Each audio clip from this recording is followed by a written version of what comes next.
Bismillahirrahmanirrahim. Assalamualaikum warahmatullahi wabarakatuh. Perkenalkan, nama saya Hardiansyah, NIM 180120201038 dari Universitas Maritim Raja Ali Haji, Fakultas Teknik, Prodi Teknik Elektro.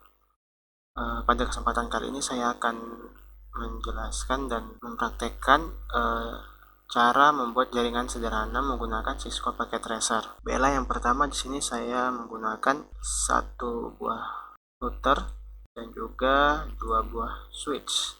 Jadi router sendiri di sini gunanya untuk mengirimkan paket data atau informasi melalui internet atau jaringan dari lokasi satu ke lokasi lain, dari lokasi tertentu ke jaringan lainnya. Kemudian switch ini berguna untuk menghubungkan beberapa perangkat komputer untuk pertukaran data serta meneruskannya ke berbagai tujuan. Pada tujuannya yaitu nanti PC-PC yang ada di bawahnya. Dan kita menggunakan PC itu menggunakan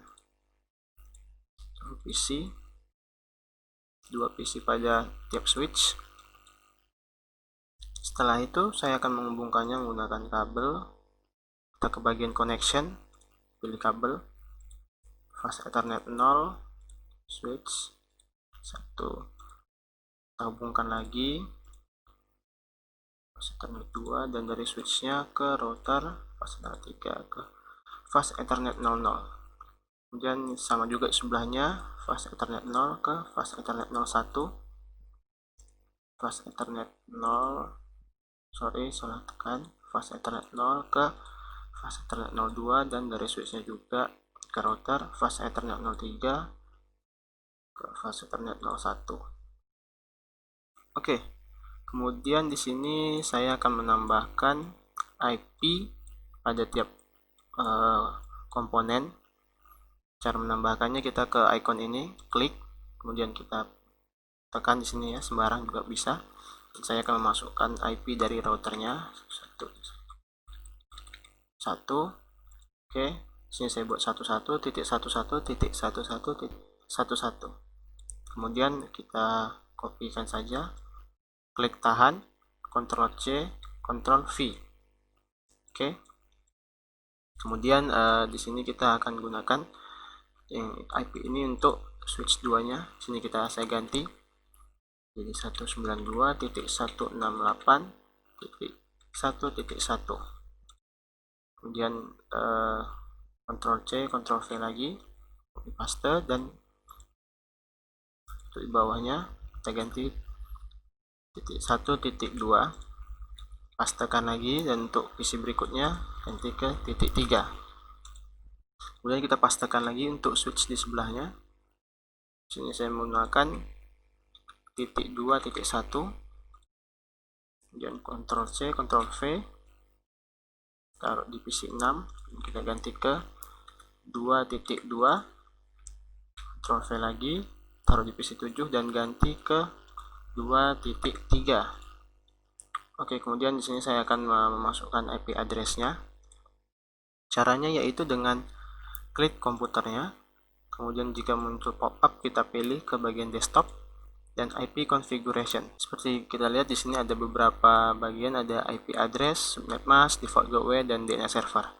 Jadi IP address ini merupakan alamat dari komputernya sendiri. Itu ini telah kita buat tadi. Kemudian subnet mask ini merupakan pembeda antara network ID dan host ID, atau penentu porsi network ID dan host ID. Yang mana network ID dan host ID? Network ID itu IP address, yaitu IP address, dan host ID yaitu routernya. Kemudian default gateway ini perangkat dalam komputer yang fungsinya untuk mengkoneksi sebuah jaringan komputer terhadap jaringan komputer lain, baik satu atau lebih. Gunanya yaitu agar memudahkan akses informasi antar perangkat. Dan kemudian yang terakhir, DNS server, ya ini merupakan sebuah sistem yang menghubungkan URL dengan IP. Jadi pada umumnya ketika kita akan mengakses internet, mengakses web, kita memerlukan IP address dari web tersebut.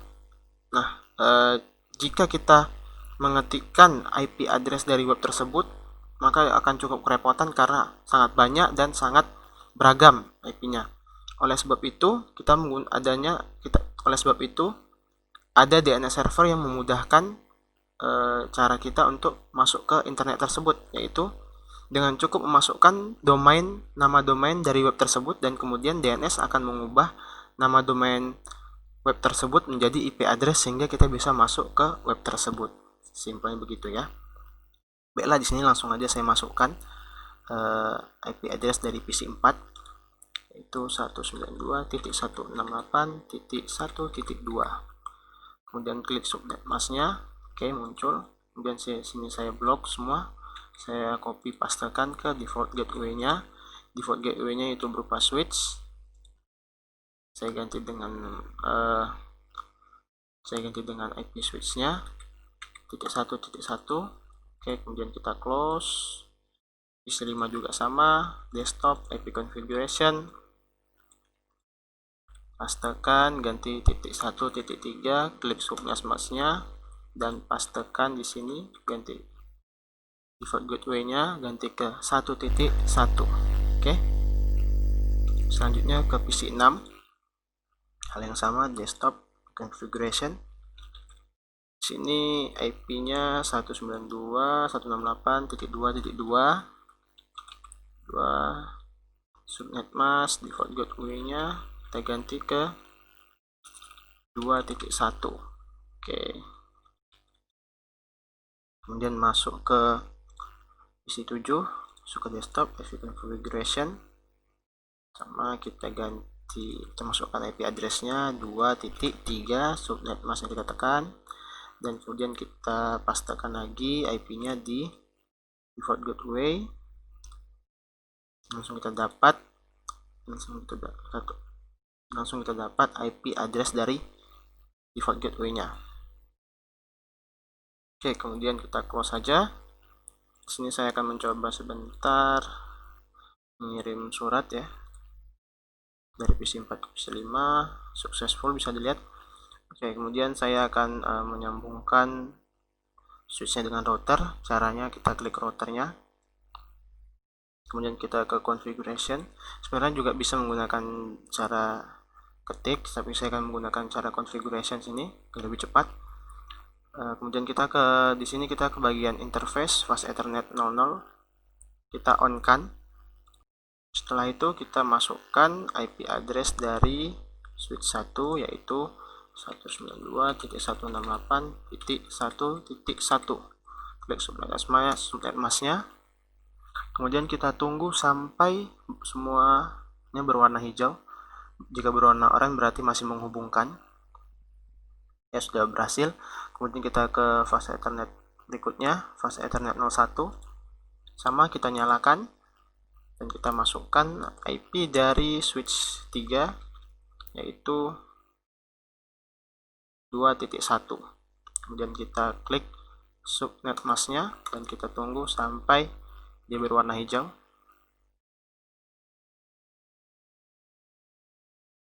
Tunggu sampai dia berwarna hijau. Oke, sudah berwarna hijau. Kemudian di sini saya akan mencoba, kita close dulu. Saya akan mencoba mengirim surat ya. Saya hapus dulu dari PC 4 ke PC 6. Progress file, coba lagi. Successful. Dari PC 4 ke PC 7. Fail, coba lagi. Kemudian coba lagi, successful ya. Kemudian dari PC 5, PC 6, successful. Dari PC 5 ke PC 7, successful. Jadi untuk pengiriman surat sendiri memiliki analoginya, yaitu seperti ketika kita mengirimkan surat nih ya melalui PC ini. Jadi terlebih dahulu email ini diolah oleh protokol TCP, Transmission Control Protocol. Nah, kemudian protokol TCP ini memberikan semacam amplop itu untuk melindungi data yang akan dikirim. Amplop tersebut berupa data tambahan, yaitu sequence number atau nomor urut data, acknowledge number, dan 16 bit checksum untuk pemeriksaan kesalahan data. Selain itu juga ditambahkan data 16 bit source port number dan 16 bit destination port number. Gunanya destination port number ini untuk port yang akan dituju, karena bisa jadi port yang dituju ini terdapat banyak aplikasi TCP/IP yang siap menerima data, sehingga nanti surat yang kita kirimkan jika tidak ada destination port number akan salah masuk datanya. Seperti itu. Kemudian terakhir saya akan coba ping ya. Saya klik desktop ke terminal. Command prompt. Sini saya akan mencoba ping PC6. Langsung ketikkan ping, masukkan IP addressnya 192.168.2.2, enter. Nah, ini berhasil. Tandanya berhasil yaitu jika ada tulisan ini reply from 192.168.2.2. Itu berarti balasan dari PC6. Baiklah, saya rasa sekian penjelasan dan praktek dari saya. Terlebih dan kurang saya mohon maaf. Wabillahi taufiq wal hidayah. Wassalamualaikum warahmatullahi wabarakatuh.